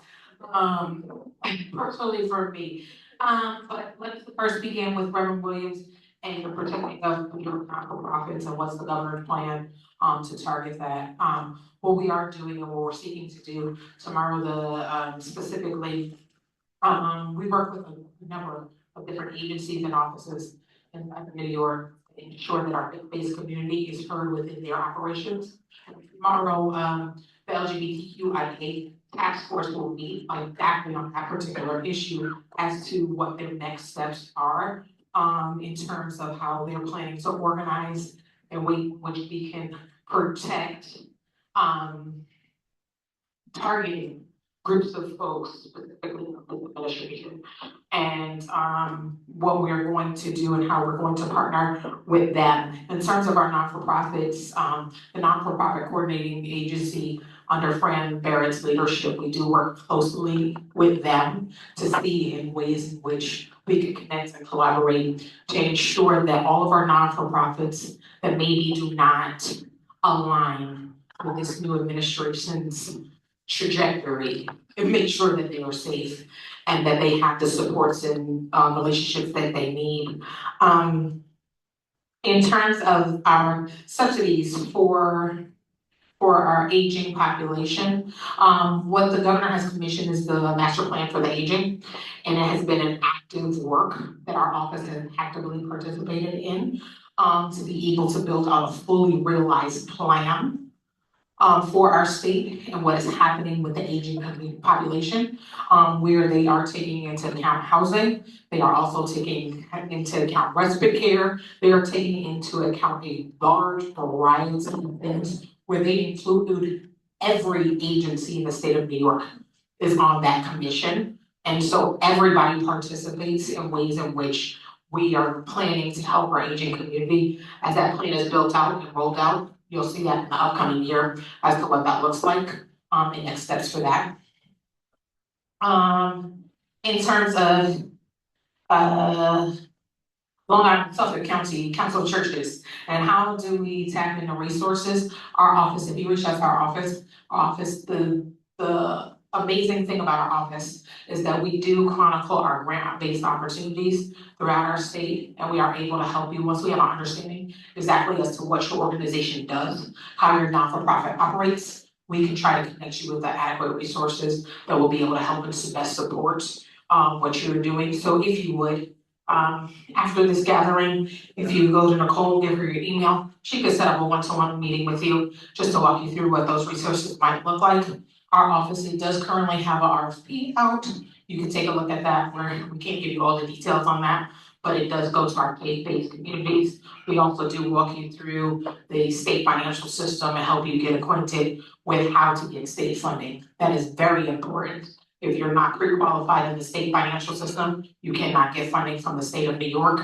And there are different regulations for faith-based communities. So you might think that you're stopped in your tracks. You are not. You probably just need support and resources and folks to help you along with that process. And we are here to help in that process for resources. goodness, sorry. Double of funding for SUNY Downstate. That has been a big concern for Brooklyn, one that I've heard since I started this job. And one that we actively have taken up to the governor, so the governor is aware as to all of the things happening with SUNY Downstate. I'm grateful for all of our wonderful pastors in Brooklyn who constantly hold us accountable for what is happening with SUNY Downstate. In terms of the concrete plans for the Commission on Reparations, they did meet yesterday. One of our executive council members, Jennifer Jones Austin, is on that council. They are making adequate progress forward, and they do make reports, as well as there is opportunities to go to their meetings and become more aware as to what is happening with the commission. We are working with the commission to further build out more technical supports. So we do have meetings with Nicole John to be able to better support their commission and what they are doing. The Office of Faith actively works as much as we can with every single agency, because we understand the faith-based community really does impact almost every aspect of life. And so if we don't work with these respective agencies or commissions, we're not gonna know how to best help you. And so we do wanna make sure that we're always actively involved in whatever we do not know, like your Lynn, at Atonement Lutheran Church, we will go find out, and we will try to make sure that you get the information that you need to move forward. Was that it? Did I address everybody's question? If I didn't, hold me accountable. You are more than okay to say, hey, ma'am, you did not get back to me. And I will be sure to get you the answers that you need. Thank you. Just a couple quick notes. Rashida Tyler is on the Reparations Task Commission. Where are you, Rashida? Did you run away? Anyway, she's constantly doing that work, and I was just down in Queens yesterday for another 6-hour meeting, I think.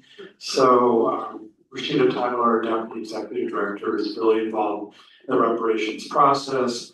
I would just say we gave an award to Fred Cowell from the United University Professions, who really spearheaded the effort to save SUNY Downstate Hospital. We're really proud of him for doing that. We will keep the pressure on there.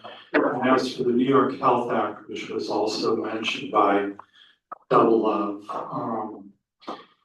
we are extremely concerned that the largest allocation from the federal government for the New York budget is in healthcare, particularly Medicaid, and that there is going to be massive efforts on the part of Washington to cut Medicaid at a time when we need to be expanding Medicaid.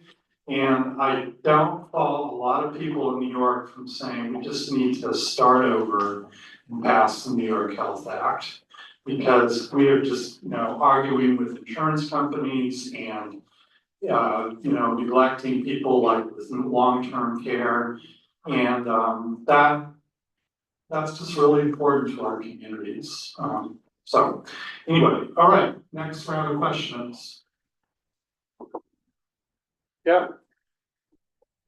Thanks, Peter.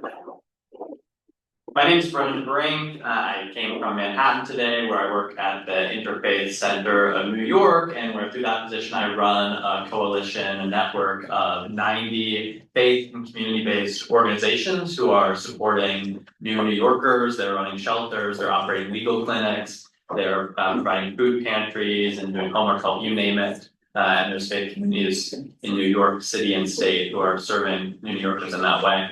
And the main thing I've been hearing for the last month is how frightened these faith communities are, how worried they are about Trump's plans and promises of mass deportation. And you talked a little bit about this, but I just wanted to ask, because I'm getting asked, how will the governor respond to federal government pressure to assist in Trump's mass deportation? And in a couple other ways, will the government resist pressures to dispatch National Guard as de facto ICE agents, whether that's New York State National Guard or National Guard from other states being sent to New York? And I just want to say emphatically, we don't want the governor to use the newest New York. We don't want governor just any New Yorker as collateral for withheld federal funding. And so I want to ask, what are the governor's plans to continue support in the coming years for immigrants? All right, more questions, Could I follow? statements? Yeah, I'd like to follow up on. okay, Michael, if you can, Mike, Either way. talking to the bird. Alright. I'm Mike Burgess, I'm with Catholic Charities Peace and Justice Commission. And having worked for state government, I know the budget is a big issue, and I would just say it's very important that we not just hear what we said today. There's a cost for not doing what we said today, and that needs to be looked at, because it's very important that we also not be totally on the defense about the issue that was just raised. Because I don't hear a lot about the value of migrants to our community. If we don't have immigration for employment in this state, the healthcare sector, walk into any hospital, it's the United Nations. Right. If we don't have workers in construction and housing and farming and tourism. So I hope the governor will be able to pull together the leaders of the business community and ask for them to also advocate with us on the value that we see, not just as a moral value, but as an economic value and importance for our state. And that goes to the other issues we also said. There's a cost of not spending on the environment as well, and on housing. So I think we need to take a little broader perspective too and go on the offensive.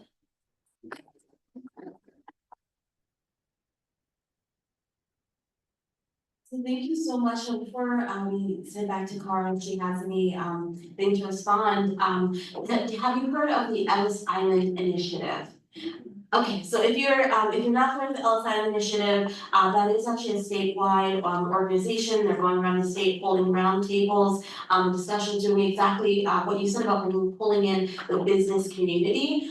They actually have a bill that they're presenting to the governor's office and to the legislature this session. It's a $100 million ask, but it's the workforce development specifically for asylum seekers undocumented during this climate, and also for wraparound services as well. So that's something that we would support as well. But I just wanted to bring that into the room.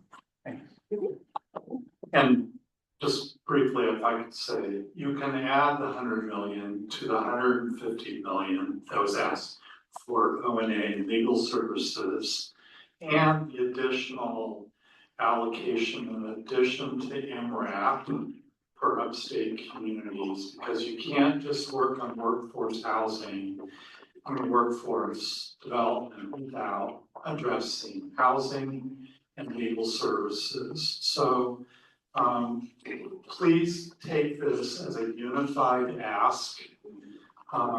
There are people in the immigrant advocacy community who have slightly different views on the priority. We think all of them are important, and we need to be investing boldly in integrating our newest New Yorkers into our common life and exhibiting and modeling Christian hospitality. Okay, others? Gary.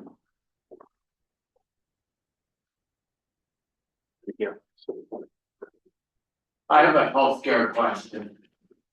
I was recently diagnosed with a condition that would have required me to pay a copay of about $15,000 a year, even though I have an Advantage plan and I'm Medicare eligible. As I was talking to the doctor, he said, well, if you happen to go to India, it's manufactured there. I called my friend, the doctor in India, who just happened to be coming to the US the following week, picked me up a year's worth of medicine, mailed it to me when she arrived, and I said, how much money do I owe you? And she said, never mind it, the cost was insignificant. What can New York State do to help supplement the Medicare or to control the high prices of certain medications that defy coverage under the federal programs? That's a good question. Okay. All right, another question? Thank you, back here. Would you mind coming up? Thanks. Please, introduce yourself. Thanks.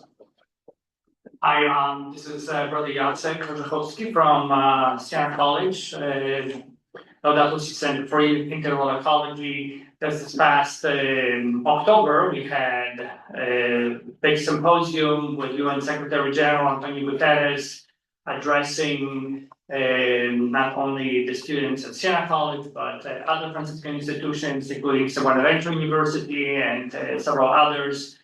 And again, the urgency and the connection between the climate emergency and the refugee crisis, migrant crises. We also talked about a climate change Superpound Act and the need to do justice related to have these standing up to the big polluters, fossil fuel companies. And so just to reiterate the importance here to do the right thing, and we hope and pray that the governor will sign it into law. Thank you.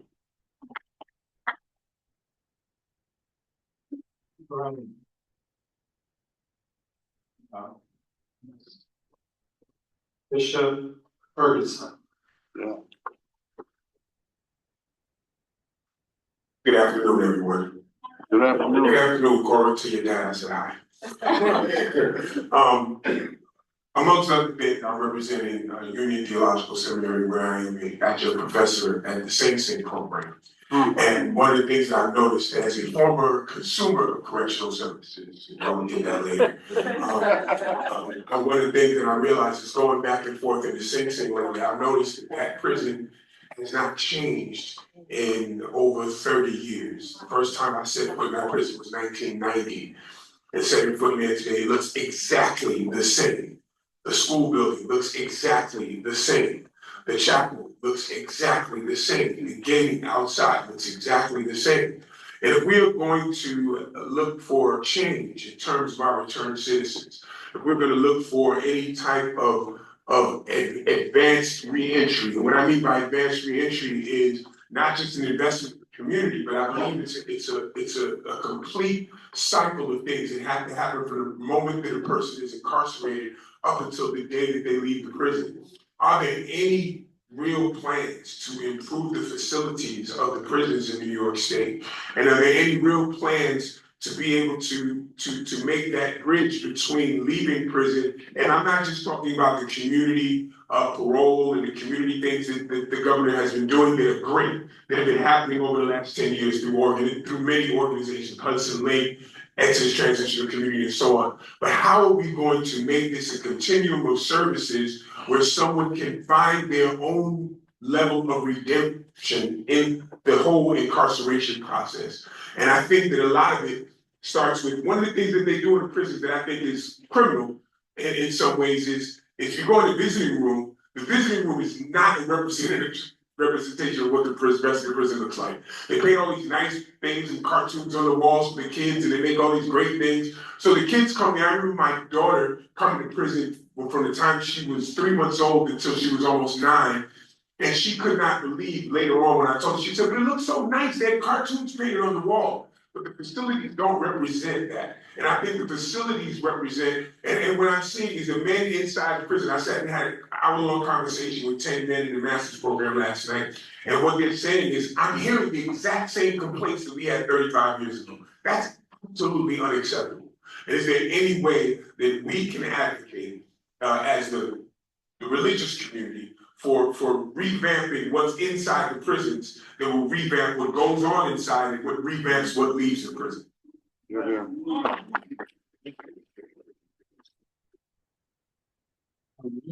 One more Brown here.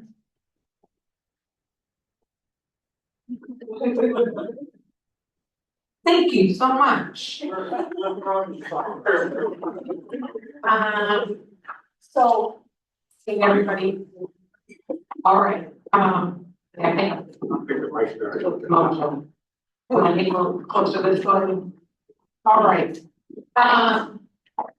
So thank you. I'm gonna begin with Mr. Brink, Reverend Brink, Mr. Brink. And how the governor plans to keep New York safe. As I mentioned a little bit earlier, that is one of the key items that we're currently working on. With that being a major, Stop being nice. This one. Testing, 1, 2, 3. No, those things? Okay, with that being a major concern, post the election in November, that has been a heavily well thought out agenda item, like we are actively working.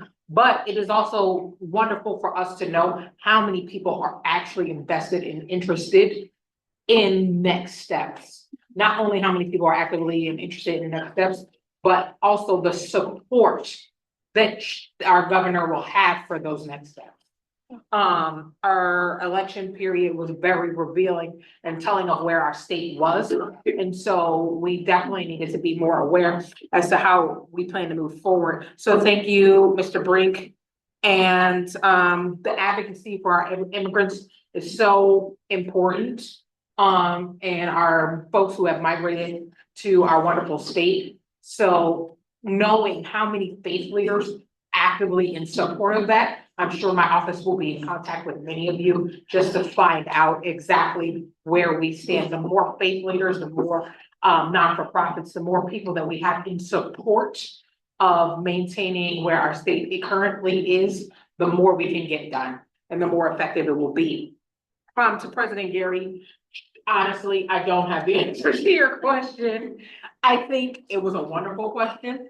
But the supplement of medication costs and healthcare crisis that does exist, I will research and will talk to the office, to the Department of Health and all those wonderful folks, but I don't currently, right now at this moment, have an answer for you. I'm gonna do some more research on that and get back to you.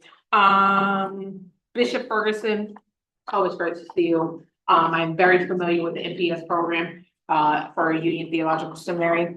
And I think that I know my office specifically, this is something that we have taken up and something that we are considering. Previously, the Office of Faith in its former iteration did a re-entry guidebook. It worked with our faith-based leaders in the New York Theological Seminary at the time to develop what re-entry would look like for our faith-based community in the state of New York. What our office seeks to do is to revamp that and reimagine what that looks like and see how our faith-based leaders can partner with our state and give practical implication for how that works. So we definitely want to touch base with you to see exactly how we can align ourselves with the DOC, with folks who are actively doing the work, our chaplains, our NPS workers, and see if we can actually make some tangible improvements towards next steps and re-entry into our state. All right, so thank you so much. So I'm gonna make a couple closing remarks here. First of all, just a few clarifications on budget asks. The 10 million that was allocated for this year for one shots, which are to prevent people from being evicted. We want to thank the governor for including $10 million in this year's budget. Speaking to the chairman of the housing committee, Brian Katman, really put a plug in my ear the other day. He said, please ask the governor to increase that amount, but at least 50 million. In New York City, we have 350 million available in one-shot assistance, and we only have 10 million for the whole rest of the state. So one shot to get, basically pay parental arrears to keep people in their homes. The very cost-effective thing to do. It keeps people out of housing court. Second is that I know the Hunger Task Force is really pushing hard to expand SNAP benefits, not just to US citizen New Yorkers, but to immigrants as well. Food insecurity is a really big thing. And we've really seen a really paltry investment in hunger programs in the state, and we need to see that increase. And also, there are 3 bills on childcare and pre-child education, which are on the governor's desk. We need all 3 of them signed. Okay, so Cara, my kind of last question is, which I think we're all asking, is we're all trying to figure out here in this room, judicatory executives, the council, how to keep this conversation going with the governor's office. So this isn't just like, hey, we all came here, this is lovely, but we need kind of a structure, you know, an audience, some guidance on, you know, how we can kind of keep this conversation going, because it's a little fuzzy. And before I have you answer that final question, I just want to make a plug for New York State Council of Churches. You're all invited to participate in our working groups. You've heard some of those policy and stuff here today. Anyone's invited to come and work on that policy. We will be doing testimony and legislative hearings. And then we have our ecumenical advocacy day on the 3rd, 4th March here. And we really want to encourage all of you to come and participate. And finally, always, we welcome donations to support New York State Council of Churches. All right, so one more time. How do we keep this conversation going? And since the microphone is going in and out, can everybody? Give the microphone. Okay, I'll try my best. I don't think it's doing anything. But in terms of maintaining connectivity and communication with the governor, our governor does make it a mission often to our interfaith meetings. At the top of the year, last year, the governor actually, when we held our State of the State brief, came into the meeting to explain a lot of the policies, a lot of the proposals, and get folks on her team to actually walk through what those look like. So if our faith-based community did have questions, you were able to actively ask the people who were invested in those proposals, those questions, those next steps, and actually have the one pager to outline exactly why these items were important to our governor. Since then, from that time, our governor has been to a number of our interfaith events personally, like fully come in and actually hear the voices of our faith leaders. In launching our office, she was very intentional and has made it a mission to be fully present at least 4 times per year. We can't guarantee always when those times are, unfortunately. Like it was our hope for her to be here today. However, sometimes other pressing issues do arise that prevents her from being present in the physical. But she does make it her mission to come into those meetings to fully address the things that she's doing. And when there is a concern for our faith-based community, where there's a policy, where there is something that maybe we don't fully have all of the details or fully understand, we do make sure that we hold briefs to fully explain what that looks like, what the next steps are, and to actually hear your concerns as to why it may be problematic, why or what further questions you may have that arise from the policy that is proposed.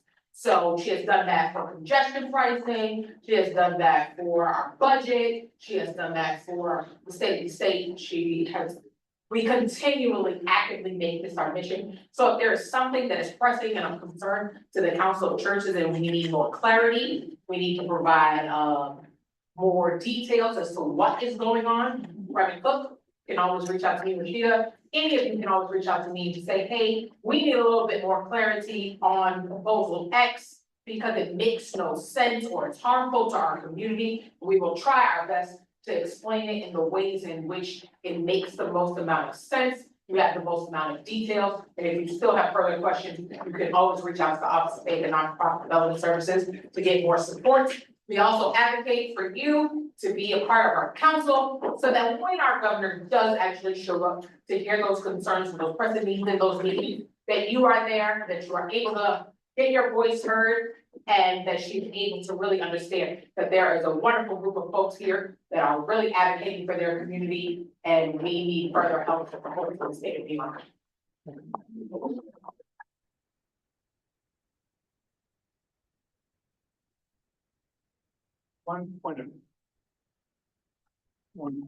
When the interfaith advisory group meets, are the people in this room on the invite list?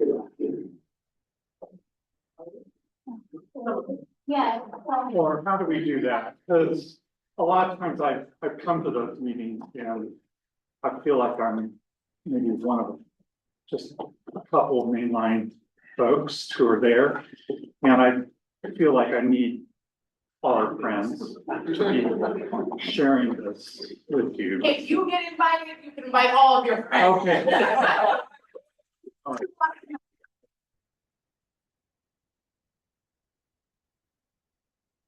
I'll give you the last words. Okay, I hope I have a loud enough voice to overcome the system, but my question is not for Cara, it is for you. The faith leaders who are in this room, how often do you have this collection of faith leaders from around the state? And are you reaching out or in connection with the other denominations?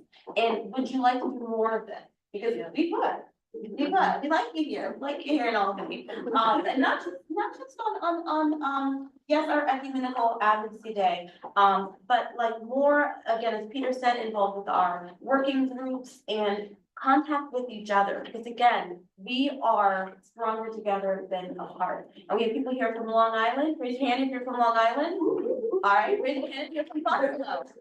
From Buffalo, okay, Buffalo, Long Island, Mississippi, North Country, and middle of the state, Western New York, Rochester. All right, you guys should be getting together.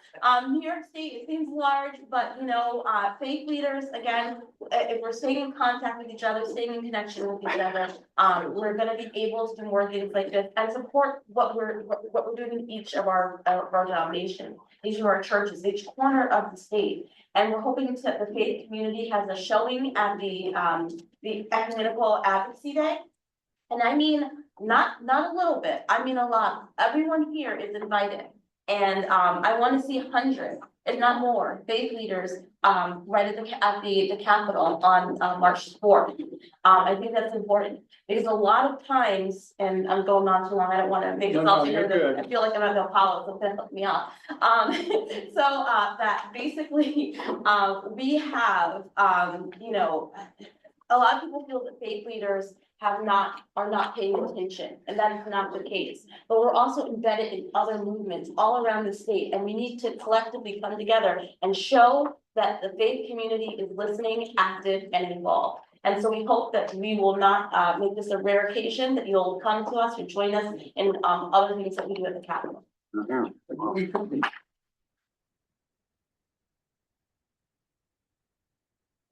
things. One, revitalization of local congregations is premised on reaching out to your neighborhood and touching who's in your neighborhood and advocating for changes that in policy that affect people in their neighborhood. And the second thing I always want to say is that this is not, the social justice work is not just a purview of pastors it's the purview of those who live into their baptism in their sense of discipleship.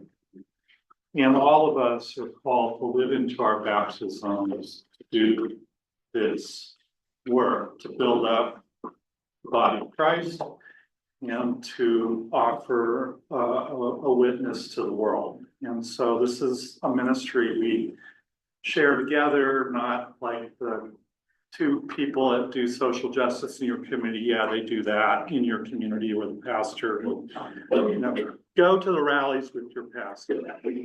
Show up. Do this with each other, build relationships, and you will have an impact. All right. Thank you, everybody. Thank you.